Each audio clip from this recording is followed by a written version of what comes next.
semua, salam sejahtera Malaysia. Hai semua, salam sejahtera Malaysia. Hai semua, salam sejahtera Malaysia. Hai semua, salam sejahtera Malaysia.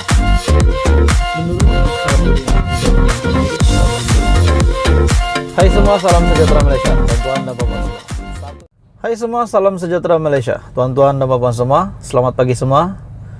Satu ulasan yang menarik saya nak kongsi dengan kamu. Satu ulasan yang panas, bagi saya ini sangat panas.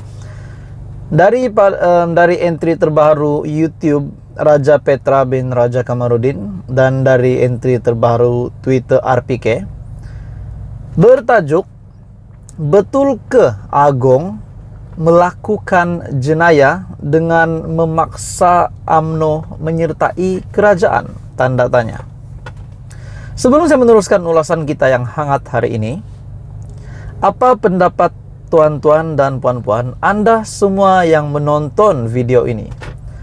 Adakah kita melihat yang di Pertuan Agong Al-Sultan Abdullah Riayatuddin Al-Mustafa Bilasha menggunakan kuasa ataupun titah memaksa UMNO untuk menyertai Pakatan Harapan dan membentuk kerajaan perpaduan?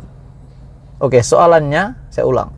Adakah yang di Pertuan Agong menggunakan kuasa, yaitu bertitah untuk UMNO menyertai PH membentuk kerajaan? Anda boleh komen di bawah jawaban Anda.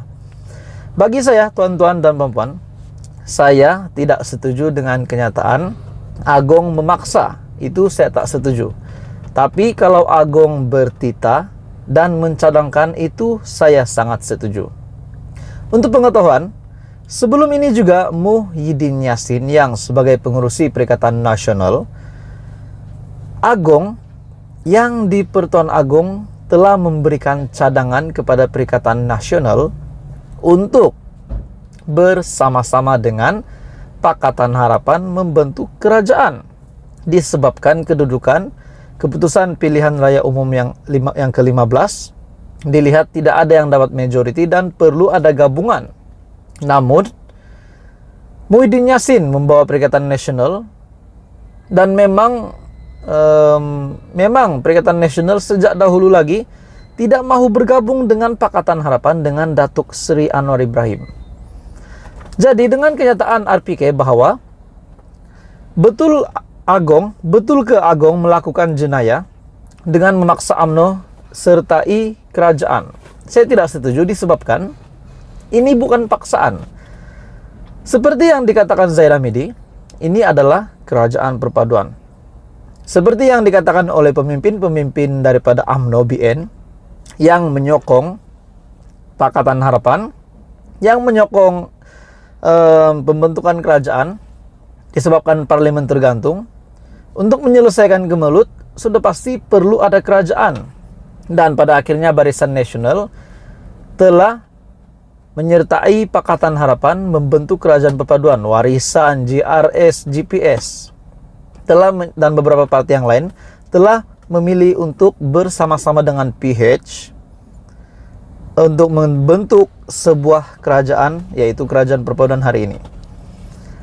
Jadi saya rasa titah yang di Pertuan Agong ini sangat besar kuasanya. Sudah dibentuk kerajaan perpaduan, kenapa nak kata Agong memaksa? Saya tidak setuju, tuan-tuan dan puan semua. Apa komen Anda? Adakah Anda setuju bahwa yang di Pertuan Agong menyertai, yang di Pertuan Agong melakukan jenayah dengan memaksa UMNO menyertai kerajaan? Itu saya tidak setuju. Disebabkan Zaid Hamidi yang telah membawa UMNO, Barisan Nasional, menyertai Pakatan Harapan, dan pada akhirnya kita lihat mereka semakin utuh, semakin teguh, dan semakin bekerja sama dengan baik. Bahkan menteri-menteri, timbalan menteri, dan timbalan Perdana Menteri yang sudah dibentuk di dalam kabinet kerajaan perpaduan pun sudah, bagi saya, semua menteri, semua yang sudah dilantik memang terbaik. Lagipun ini adalah untuk menyelesaikan kemelut politik. Dan kenapa RPK membuat kenyataan begini? Saya tidak menyalahkan RPK, saya juga tidak menyokong RPK. Saya tidak menyokong mana-mana, namun saya sebagai pemerhati politik, saya tidak setuju jika yang di Pertuan Agung dilibatkan dengan kenyataan jenayah. Sebab kita tahu mereka sudah bermusyawarah dengan raja-raja, dan inilah keputusan yang sudah diambil, bahkan sudah dibentuk. Perdana Menteri sudah ada, timbalan Perdana Menteri sudah ada, menteri-menteri sudah ada, timbalan menteri pun sudah ada. Bahkan perlahan-lahan semua semakin pulih bagi saya, tuan-tuan dan bapak semua. Apa komen Anda, tuan-tuan dan bapak? Adakah benar UMNO dipaksa? Anda boleh komen di bawah. Apa pendapat Anda? Adakah benar UMNO dipaksa untuk menyertai PH? Adakah Zaid Hamidi terpaksa? Adakah pemimpin-pemimpin yang lain terpaksa? Walaupun pada mulanya memang Barisan Nasional ada membuat pengakuan, termasuk timbalan Presiden UMNO, ada membuat pengakuan bahwa mereka mahu jadi pembangkang. Namun pada akhirnya untuk menyelesaikan kemelut politik, mereka bersama-sama dengan PH. Jadi itu bukan, bagi saya itu bukan unsur paksaan. Jadi setelah kerajaan yang dibentuk hari ini semakin hebat. Salah satu kehebatannya, hampir setiap hari SPRM membuat tangkapan. Ada saja tangkapan yang dilakukan oleh SPRM. Jadi apa komen Anda, tuan-tuan dan bapak semua? Adakah benar UMNO dipaksa ataupun memang UMNO, Zaid Hamidi telah membawa UMNO menyertai PH untuk perpaduan, untuk menyelesaikan kemelut politik, disebabkan rakyat Malaysia memang mahu kestabilan politik.